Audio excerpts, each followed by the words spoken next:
Hello my dear students, good evening to all of you and welcome to my YouTube channel Mukherjee study centre. আজকে তোমাদের সামনে আমি সময় সম্পর্কিত কয়েকটি বাক্য নিয়ে তোমাদের সামনে উপস্থিত হয়েছি এবং এগুলোকে আমি ট্রান্সলেট করে দেখাচ্ছি। জাস্ট তোমরা দেখে নাও এগুলো কিভাবে হচ্ছে।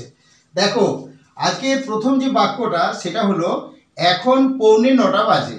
তাহলে এখন 8:45 বাজে এই বাক্যটা যদি ইংরেজি ট্রান্সলেট করতে কিভাবে করবে?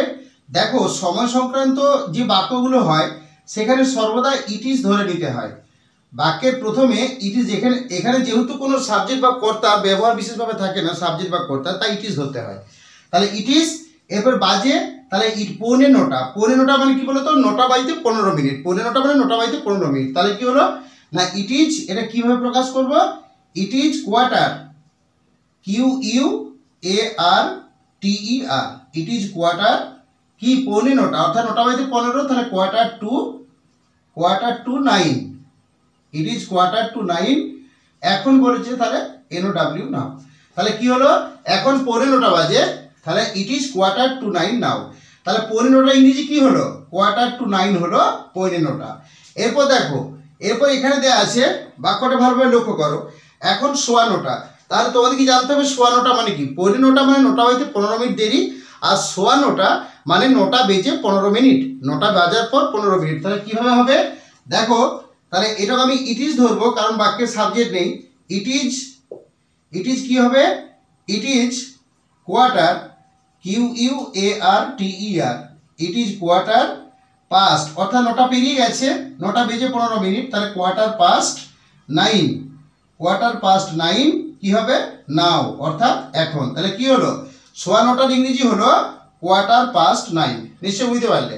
এরপর দেখো, এখন 9টা 20 বাজে, তার মানে কি বোঝাচ্ছে? 9টা 20 মানে কি? 9টা বাজার পর 20 মিনিট হয়েছে, 9টা বেজে 20 মিনিট হয়েছে। তাহলে এটা কিভাবে লিখবো? দেখো, এটা আমি প্রথমে ইট ইজ প্রয়োগ করব। ইট ইজ আগে 20 মিনিটে ধরে নেব।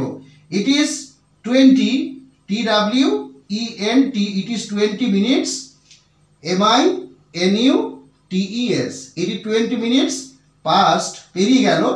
পাস্ট কত? পাস্ট 9, অর্থাৎ 9টা বেজে 20 মিনিট। তাহলে কি হলো? It is 20 minutes past 9। তাহলে কি হলো? 20 মিনিটস পাস্ট 9 মানে হলো 9টা 20। আর এখানে নাওটা যোগ করে দেবে। নাও মানে এখন, এই নাওটা যোগ করে দেবে। আবার এখন দেখো, এখানে বাক্যটা দেওয়া আছে, এই বাক্যটা এখন 9টা 30 বাজে, অর্থাৎ 9টা 30 মানে কি? 9:30 বাজে, যেটাকে আমরা বলা হয়। তাহলে এটাকে কিন্তু প্রকাশ করলে কি হবে? এখানে আমি প্রথমে ধরে নেব ইট ইজ অংশটাকে ধরে নেব। ইট ইজ, এবারে 9টা 30, তাহলে 9টা 30কে আমি কি বলবো? Half past, HALF, half PAST, past, half past মানে অর্ধাংশ পেরিয়ে গেছে। কটা?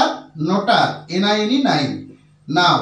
তাহলে কি হলো না, আমি বলবো 9টা 30, অর্থাৎ 9:30, হাফ পাস্ট 9। তাহলে কি হলো? ইট ইজ হাফ পাস্ট 9 নাও, অর্থাৎ এখন 9টা 30 বাজে, ইট ইজ হাফ পাস্ট 9 নাও।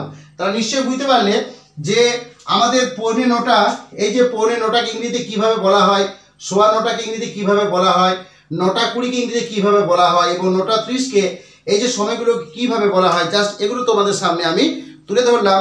আশা করি ভিডিওটি যদি ভালোভাবে দেখো তোমরা নিশ্চয়ই বুঝতে পারবে যে সময় সম্পর্কিত বাক্যগুলো কিভাবে ইংরেজি ট্রান্সলেট করলাম বা কিভাবে গঠিত হলো। যাই হোক, যদি আমার এই ভিডিওটি ভালো লাগে অবশ্যই সকলের, সমস্ত ছাত্রছাত্রী এবং শ্রদ্ধেয় দর্শকবৃন্দের নিকট অনুরোধ, আপনারা আমার চ্যানেলে আসুন, ভিডিও দেখুন, চ্যানেলটি সাবস্ক্রাইব করুন, শেয়ার করুন এবং পাশে থাকুন। সর্বশেষে সকলের উদ্দেশ্যে রইল আমার শুভকামনা। ধন্যবাদ।